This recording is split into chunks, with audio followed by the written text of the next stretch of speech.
Hello again, and welcome to another installment of the Walk in Obedience Bible Study. I want to thank everyone for being here. I also want to say that we have the Patreon, in case no one's heard of it, at patreon.com/walkinobedience. If you feel like this ministry has helped you in any way whatsoever and you want to give back financially, pray about it first, and then go over there and check it out. And there's some benefits for people who give, and soon the people who do give over there are going to reap some of those benefits because we'll start our recordings today, so you should be getting a completely unedited version over on Patreon super early before we put them up on YouTube or on Twitch. So that's one of the many benefits that you get over there. With that said, I am here with Dave. Hello, everybody. As always. Thanks for having me. And we're just going to jump right into it. Short and sweet. Short and sweet. So we are we're in Genesis 17, verse 15. And it says, God also said to Abraham, as for Sarai, your wife, you are no longer to call her Sarai. Her name will be Sarah.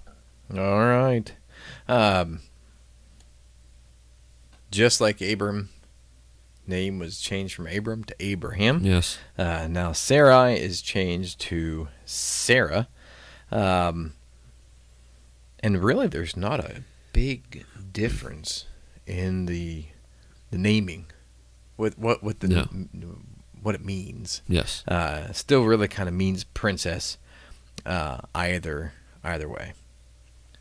But it's a new covenant that God is fulfilling with Abraham and Sarah, and so now we're noting the name changes as well as soon, very, very soon now. Yes, that right they've now. been waiting for all this fulfillment of the blessing of a son.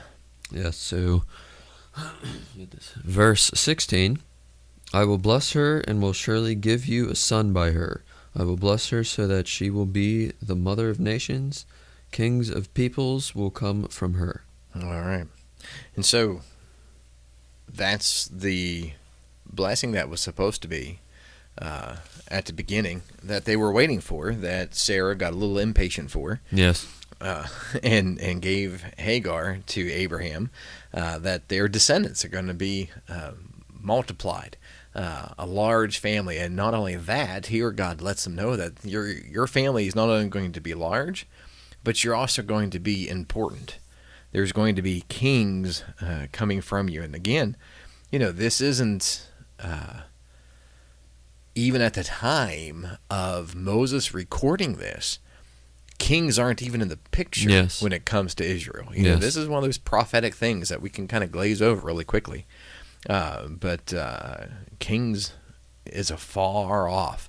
We got to get through all the judges before that is start coming into the play in the people's minds.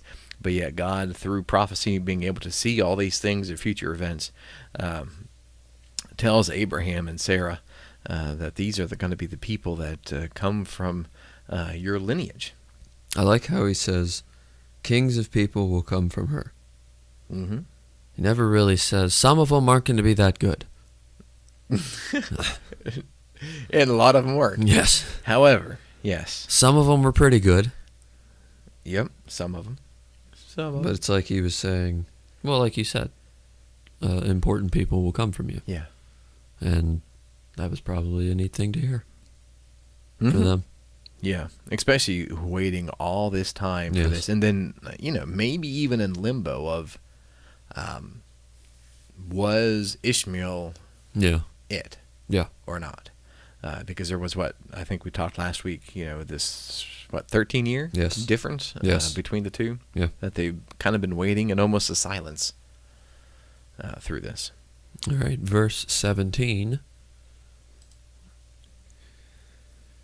Abraham fell face down. He laughed and said to himself, will a son be born to a man 100 years old? Will Sarah bear a child at the age of 90? All right. So I can see, on one hand, I can see how he's kind of like, well, we're old. Mm-hmm. So how is this going to work? But on the other hand, he's having God talk to him constantly. Yeah. So. And, I look at that and I can see, how awesome. I mean, literally, for the term awesome, to have God speaking to you, that's a miraculous event for us. Yeah. But for Abraham, that it was almost like a daily thing. Yeah.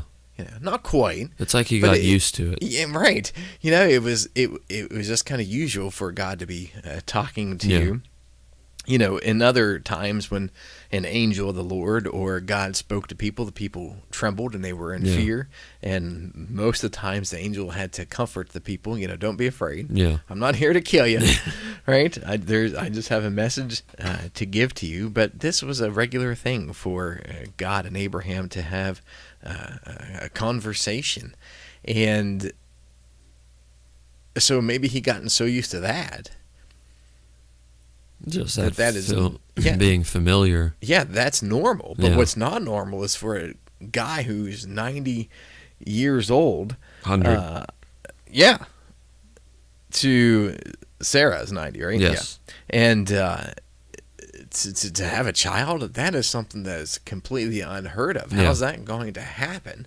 And to question that ability. But in the scheme of things, why question God? Yeah, I mean, he's taken you from where he was to this point. And all the things helped helped to protect him. Everything that God has promised him thus far has happened. And the tremor visions that we just had in the last chapter, of this covenant with the splitting of the animals. But still, it's unheard of, and so it almost seems like it's just such a shocking reaction to Abraham to receive this news that now you're going to have son. Yeah. So verse 18, to find it, there it is. And Abraham said to God, "If only Ishmael might live under your blessing." All right. So I guess this is him continuing on saying, it's not going to happen, so just use Ishmael. Yeah. I've already got this boy who's a teenager. Yeah. Let him be the son of promise. Let him be the one who carries on the covenant that you are making with us. He's here. Use him. Yeah. Because this ain't going to happen. I'm 100 years old. She's 90 years old. There's no way. It's impossible. But with God, all things are possible. Like my mother said, how much more does he need to believe? Yeah.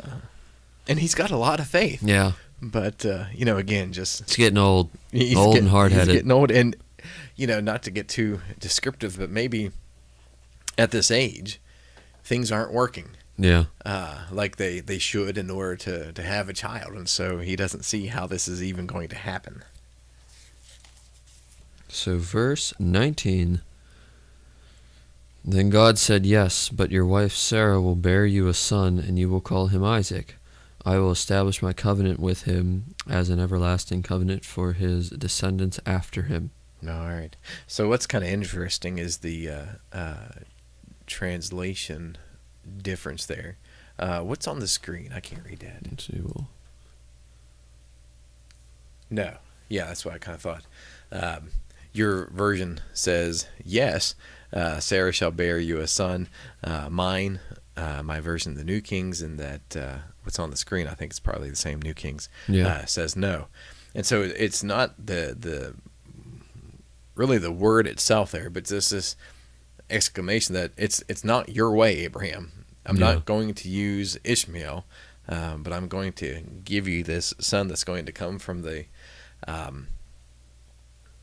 womb. What's up, Varkon? That's all right. You're coming in right at the beginning. Of Sarah. Yep, we're just getting started. Genesis chapter 17. And obviously, we have to bring up the what Isaac means. He laughs.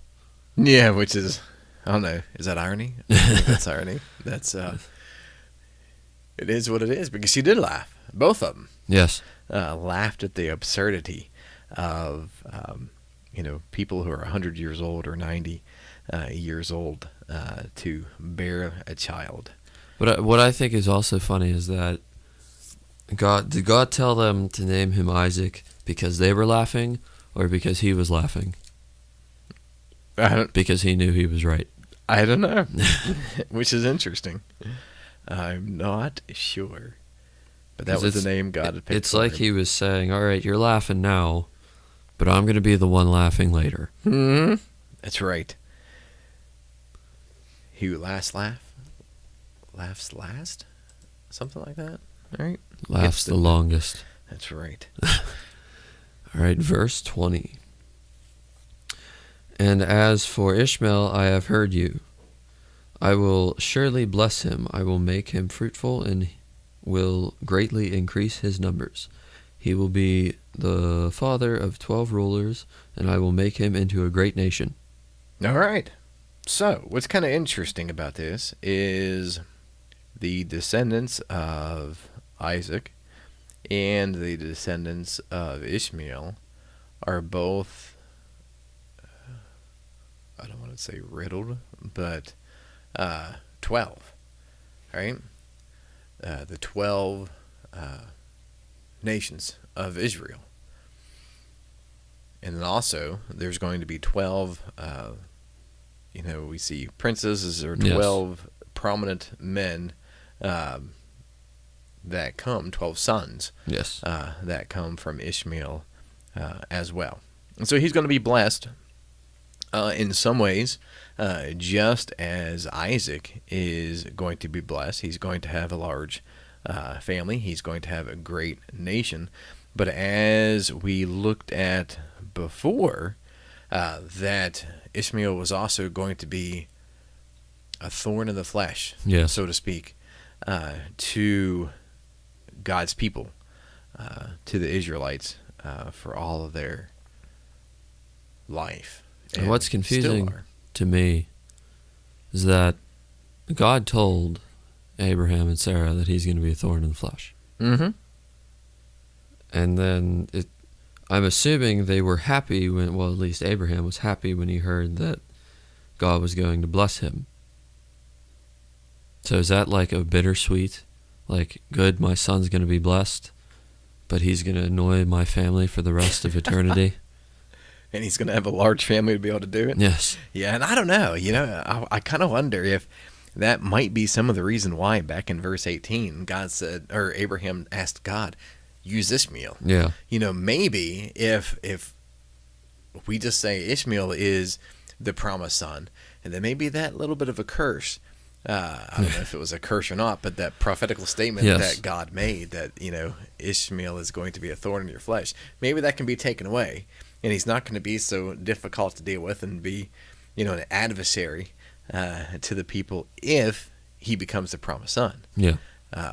But he wasn't. He never had the intention to make Ishmael the promised son. They just needed to have more patience. Do it right the first time? Absolutely. Yeah, exactly. That would have been useful. It would have been very helpful to the people of the descendants of Abraham. It would have been very helpful to even us today. Yeah. Yes. So verse 21, my covenant, I will establish with Isaac, whom Sarah will bear to you by this time next year. All right, so here we got a good time frame, right? This is going to happen. I've been promising this, and it's going to happen now soon, in about a year. Yeah. She's going to bear a child, and it's going to be through Isaac, right? Again, this promise isn't Ishmael. The promise is Isaac, that Abraham and Sarah are going to be blessed, and all their descendants are going to be great. And he keeps reminding Abraham that too, where he says, he starts off with, he's going to establish a covenant with Isaac. I'm going to bless Ishmael, but I'm going to establish my covenant with Isaac. Mm-hmm. To really, it's black and white here. Yeah, absolutely. So there's no interpretation needed. Yeah. There's no ambiguity. This is how it's going to be. You tried it your way. I told you not to. And now this is what you're going to have to deal with, and your family, forever. And I think that's an important thing to take notice of. The fact that you can be blessed and not be in covenant. Yes. Right? I mean, we see that here. God is going to bless Ishmael. He's going to bless their descendants. They are going to be a great people, but they are not the chosen, right? Yeah. They are not the people who have this close connection with God that something great is going to come from, i.e. Jesus. Yes. But God does that throughout history. I mean, you see, just as we're talking about kings here at the second half of this podcast, with Assyria and Babylon. Yeah. God blessed those nations. Yes. And they became strong, and he blessed them so that he could use them in reality for punishment upon his chosen. Yes. That because they would not give up their idol worship, and they were sacrificing children to these idols, and as a way of discipline. But he blessed them, even though they weren't part of his sanctified people. And I think we see that even today when we say, there are certain people in the world who are blessed, even though they might not be Christian people. Yes. That they have the material things of this life, and they seem like they have a good life, even though they might not be in a covenant relationship with God. And so we can't look at, just because I have a good, easy life or a blessed life, that I'm in a covenant relationship with God. Yes. Okay. Verse 22. When he had finished speaking with Abraham, God went up from him. All right. Now, I like that verse because for me, I thought it was just a disembodied voice from the sky. But you see the God's presence. Yeah. Yeah. Now, it shows you that God was there in front of him. Mm-hmm. God's with him. That's amazing because didn't they say that you would die if you gazed upon God? Yeah. Abraham. But yet there were, I'm not going to say multiple might give you the wrong idea, but there were a few others as well. Yeah. That the scriptures tell us that they looked upon God, and not just Moses kept wanting to see God, and so he allowed him to pass by and he could look upon his back. But in other places you see this idea, they saw God, and still lived to tell about it as well. But he's there with them. Adam and Eve were two that walked with God. Enoch is another one, but definitely great to be in the awesome presence of God. Yes. All right, verse 23. On that very day, Abraham took his son Ishmael and all those born in his household, or bought with his money every male in his household, and circumcised them as God told him. All right, I was going to ask, why did they do that?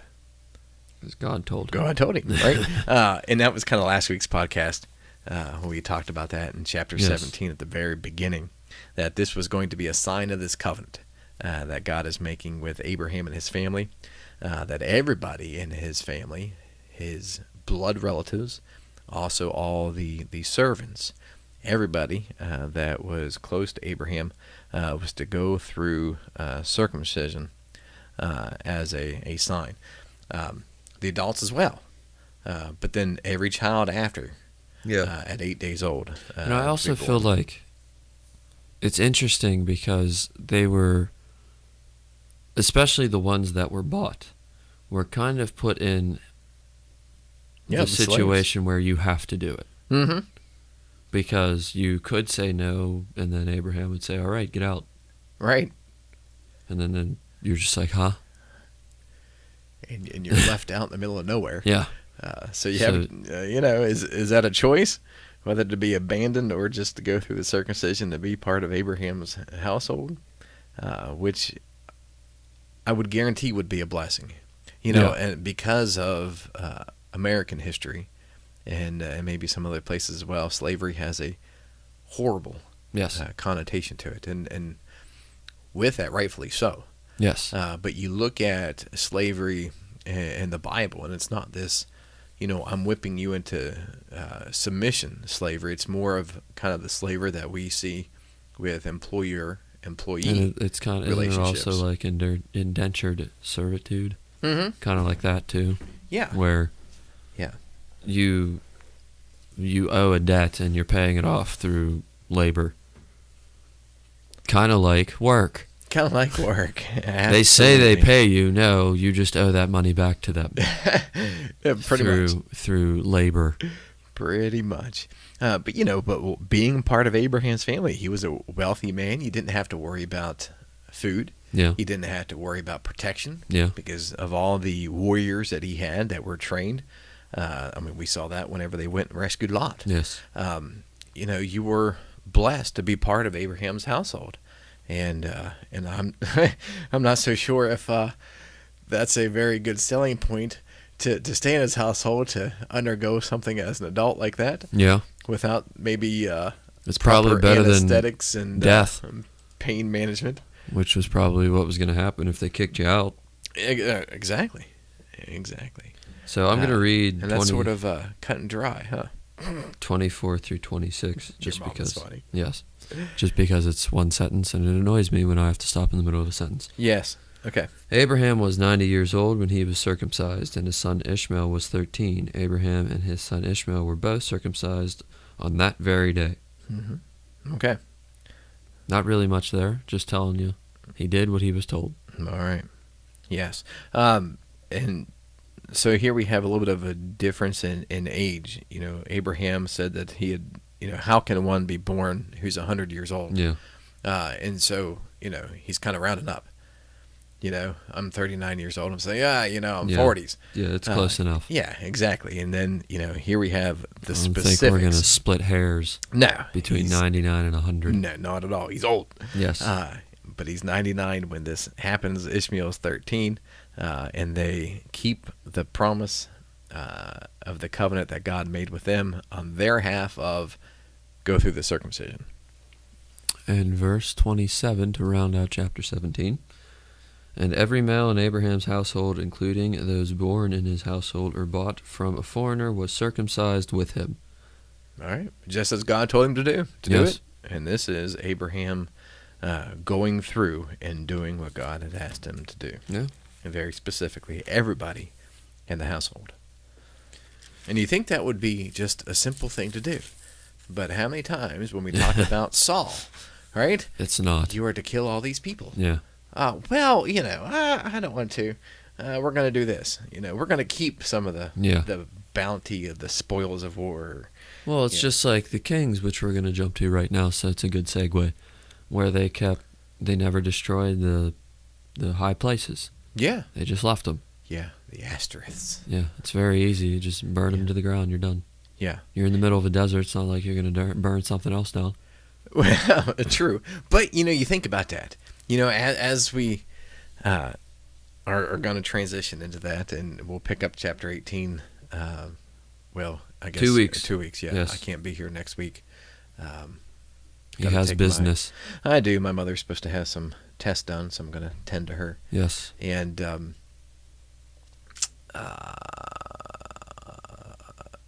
but you think about, like, if we would go in and take over a city, think modern day, and you have all these nicely built houses, you have all these nicely built buildings, businesses, that you can just move into and utilize for your own stuff. You think, well, why do I want to destroy that?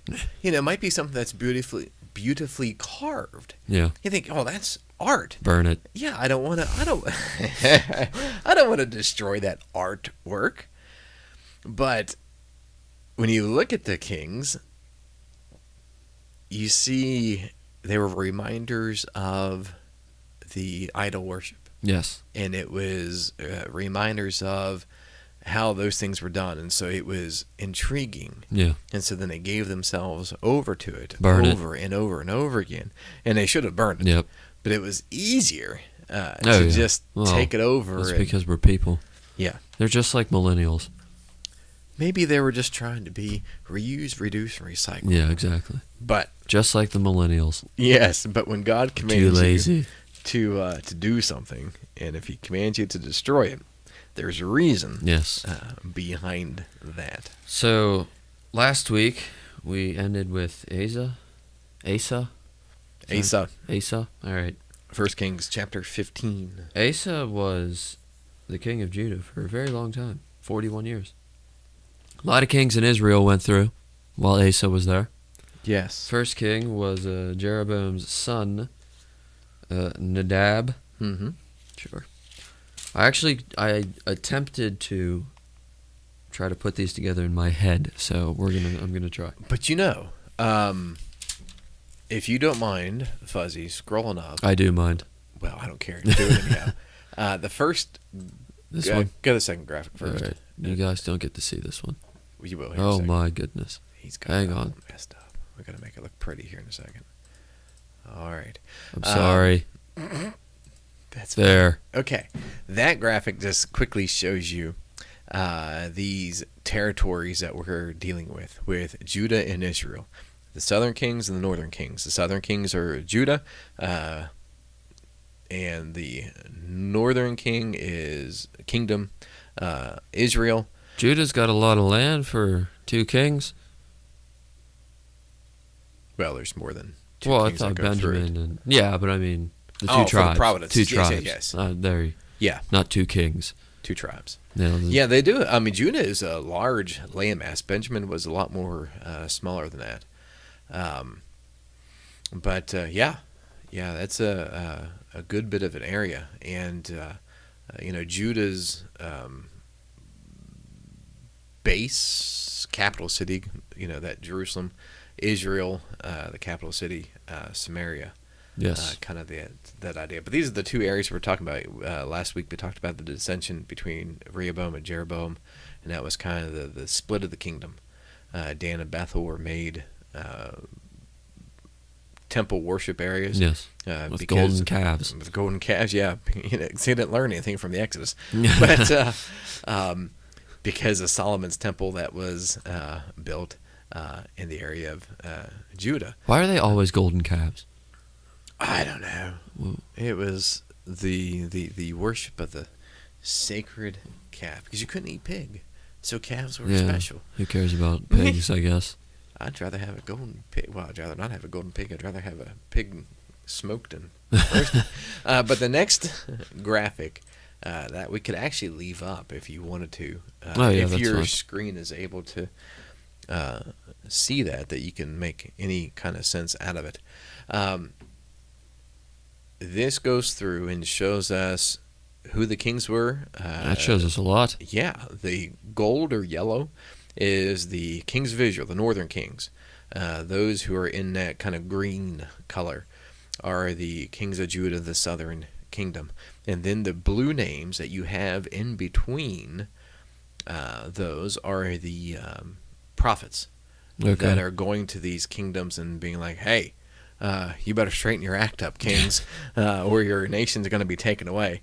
And that plays throughout all of this as the northern or the southern kingdom is swallowed up and taken into Assyrian captivity, and then eventually the southern kingdom taken into captivity as well from Babylon. As my what class was it? Medieval Societies professor calls it the Babcap. The Babylonian captivity. Babcap, yes. Babylonian captivity. The Babcap. That fits. And it will henceforth always be known as the Babcap. The Babcap. I like it. So, but that's why it's hard. Like we talked last week, to kind of wrap this in our head, just because you've got these kings of the south we're talking about, and then we jump to the kings of the north, and it's all kind of the same timeline. And then you got prophets we're tossing into the mix as well, and so it gets a little bit confusing from time to time. But the graphics like these are just wonderful to be able to go back to reference. So we have... So you can see... I'm sorry to jump all over you. But you had mentioned Asa, yes. And there was a lot of northern kings. Yeah, there were a ton of kings that went on, and as you can tell, even with Jehoshaphat, who was the son of Asa, there was only 2 kings between those two, and then you got all these other kings. The north just couldn't get it together. They couldn't. And you can tell that. Yeah. Their line is a lot shorter. They're swallowed up into captivity a lot sooner. And they have the worst line of kings that there is. Oh, yeah. There's not a single king who did anything good. No, exactly. That absolutely. And I think of the southern king, Judah's, there were 6 of the 21 that were of any good at all. And some of those that were kind of good were just kind of good. Yeah, I've thought Asa was one that was good. As it says, Asa did what was right in the eyes of the Lord. But he didn't tear down the places. Yeah, no one so did. there was, so there were things that weren't done. And so because he didn't do what he was supposed to do, there was war that happened in the land, and it was unsettled. All right, so Nadab was the son of Jeroboam, and he took over after Jeroboam. And he was king over Israel for 2 years. And as we said before, did evil in the eyes of the Lord like everyone in Israel. And so the son of Ahijah, and I'm assuming that's the Ahijah that was the prophet? Or was that a different Ahijah? Because wasn't Ahijah the prophet that went to Jeroboam and said, hey, they went to him about his son. Or is that a different Ahijah? He's looking it up. I'll continue. I don't see Ahijah. Baasha, son of Ahijah. So that's the prophet's son? Yeah. That's how I took it. But there are so many people that are named the same thing. Unfortunately. And that makes it hard. Yes, it does. So Baasha, to cut it short, Baasha killed Nadab in the 3rd year of Asa being the king of Judah. And Baasha took over. And just like what his father, the prophet Ahijah, said, Baasha killed everybody in Jeroboam's family. All of them. I mean, all of them. Like people, his neighbors, somebody that looked at him 3 years prior, everybody. And as I said, Baasha became king. And this was interesting. Baasha, the son of a prophet, then did evil in the eyes of the Lord. Yes. It's not like he didn't know. Right. And that's not going to be the only time that happens, too. Yes. And then God told him that, I put you here, and now your family is going to be like the family of Jeroboam. And so one of his... No, I lied. I'm jumping ahead of myself. See, I'm nervous. So I feel like I'm being tested. You're being tested. So he did his thing as king, and then his son Elah, E-L-A-H, took over. And Elah was betrayed by Zimri, one of his officials. Zimri killed him, killed everybody in his family. Burned the house down. Like I said, everybody. And then he became king, and he is my favorite king of Israel because he was king for 7 days. Because the army caught wind of what Zimri did, and they appointed Omri. Mm-hmm. They attacked Zimri. Zimri then went into a building and lit himself on fire. Yep. Well, not himself, the building, but indirectly he kept himself in the building, so he lit himself on fire. And he died. Shocking. So then Omri's king. I'm trying to figure out. There's a lot. There is a lot. Of course, Omri did evil in the eyes of the Lord, like every other king in Israel. And there was another short king as well. Tibni.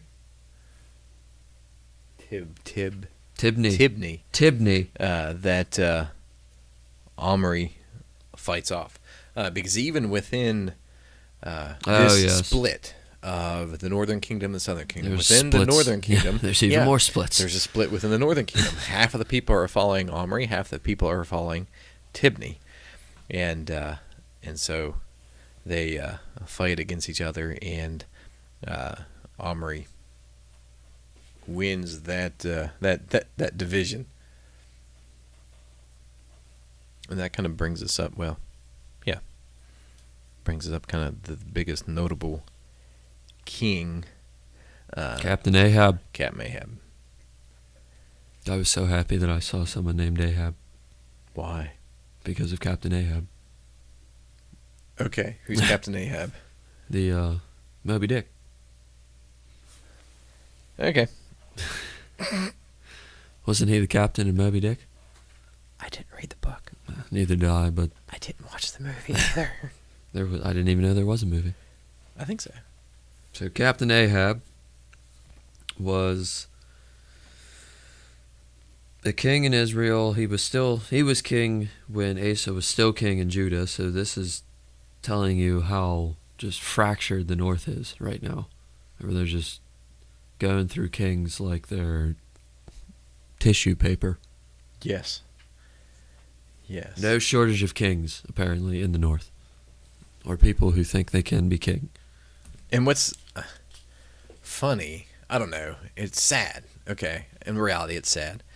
But as these kings are going through, right, speaking of Omri, it says, Omri did evil in the sight of the Lord more than all who were before him. Yes. So at this point, Omri's the worst of the worst. And then Ahab. Yeah, and then Ahab takes over. And then Ahab said, just watch what I can do. Right? He took that as a challenge. And it says, and God, Ahab did more to provoke the Lord God of Israel to anger than all the kings who were before him. And so he took that as a challenge to see how bad he could be and bring anger to God. And it's also said of him that it was a little thing for him to sin. He thought no big deal of a sin before God's eyes. And he married Jezebel, who was the daughter of Ethbaal, I don't know, king of the Sidonians. Yes. And he began to serve Baal. Mm-hmm. Baal, I don't know how to say his name. It's weird. Yeah, Baal. And that's usually what he's shortened to later on. Yeah. Oh, really? Yeah. Wow, he must have been a horrible person. If it's shortened to that. Baal. All right, so then you got to jump through kings because I didn't want to hit Elijah. Oh, okay. Because I want to do Elijah, since he wasn't a king, I want to do him separately. As a prophet. Yes. So then you so jump. We're going to miss the whole... And then you go to Ben-Hadad attacks Samaria. Now, where did he come from? That's what confused me. Mr. Hadad. We're jumping chapters, yo. Oh, yeah. We're jumping up to chapter 20. Yes. For Ben-Hadad. Because he's the king of Syria. So he's an outsider. Because we've been talking about the northern kings and southern kings. Yes, okay. And then now we have an inclusion of... We're going to bring this back up. So he's here. Yeah. Aram? They can't see you. No, I'm not, but I'm upper corner. Yeah, upper corner of that picture. That's just for me. Okay. The mouse. They don't need to see it.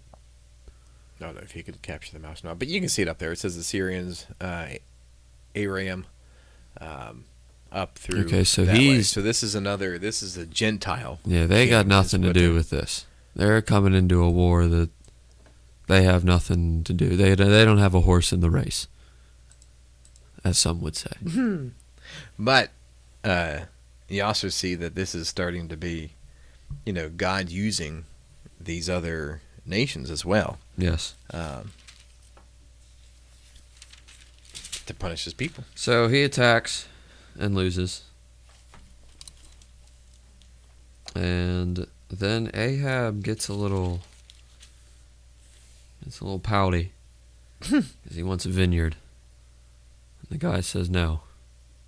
And so Jezebel decides to take it upon herself to write a letter as if it was Ahab, and said that essentially they're going to have a day of eating, put him at the table, put two scoundrels across from him to say that he was cursing the name of God and the king, and have him stoned to death. He was. And then Jezebel said, hey, here's your vineyard. Mm-hmm. Nothing like, stealing some property off of somebody by killing them. Yes. Poor Naboth. And Elijah didn't like that, obviously. He gave him a stern talking to. Mm-hmm. Yeah, Elijah's been a thorn, maybe. He's been here. In Ahab and Jezebel's side this whole time, trying to straighten him up. But they won't listen. And so, the only thing you can do to somebody like that is to take him out. And that's what happened. That's what happened. What I thought was interesting was that Jehoshaphat was the king of Judah, was working with Ahab at one point in time. Yeah, it's Ahab's son-in-law. Jehoshaphat is. That might be why. Yes. So they teamed up to go to war against Ramoth Gilead. Gilead, yeah. Gilead, sure. I don't know how to say any of these. Nobody expects me to know. I can't even say anybody's name in chat. You don't need to worry about it. So they went to fight. They got all these prophets that were telling them, yeah, you're going to win. And then Jehoshaphat said, is there no prophet here that speaks for God, essentially? Mm-hmm. So they got Micaiah. Mm-hmm. Yes. Clip that. Micaiah. He's got it right. So I can say names eventually. And Micaiah said, no, you're going to die. Ahab didn't like it, so Ahab threw him in the dungeon. Because Ahab said he only ever says things against me. And then Ahab did a little underhanded thing and told Jehoshaphat, hey, you wear all this fancy looking stuff so they think you're the king. And I'm not going to wear that.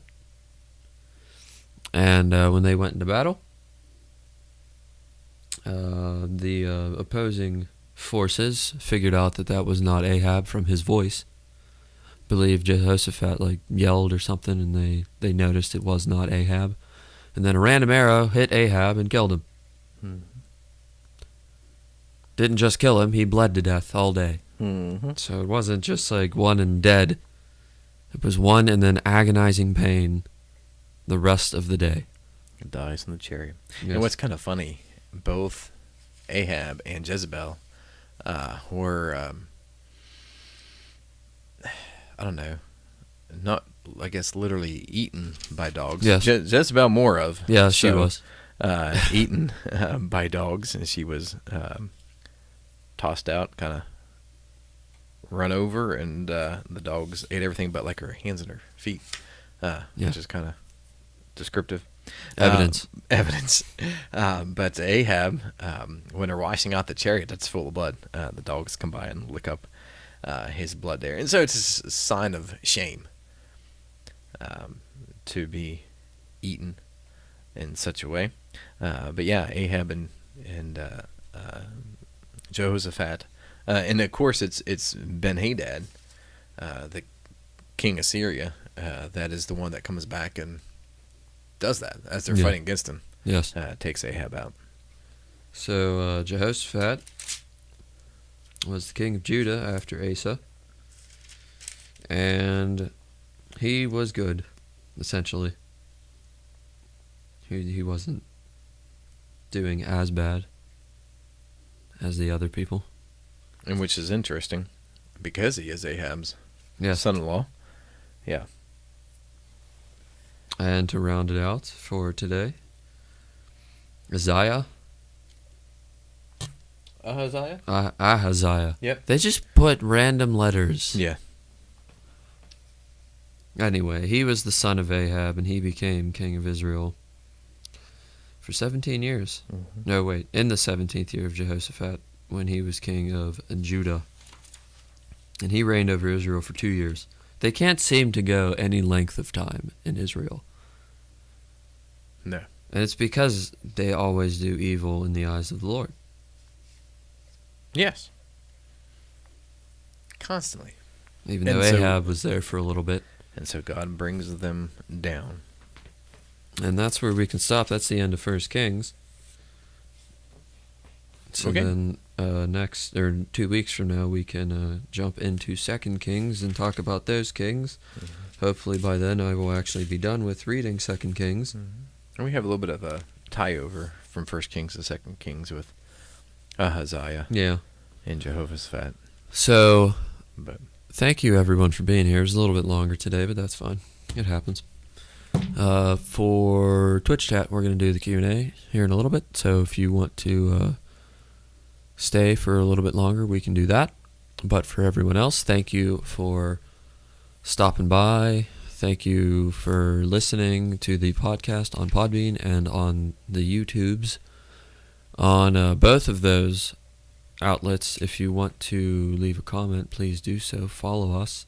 Subscribe on YouTube, please, so that we can change the URL to something that somebody can actually remember. And, we can start getting more people over there. And please comment so we can talk to you guys and get some of your ideas and answer some of your questions if you have any. And just get to know you guys. Also, for the YouTube and Podbean and Twitch, we have a Discord.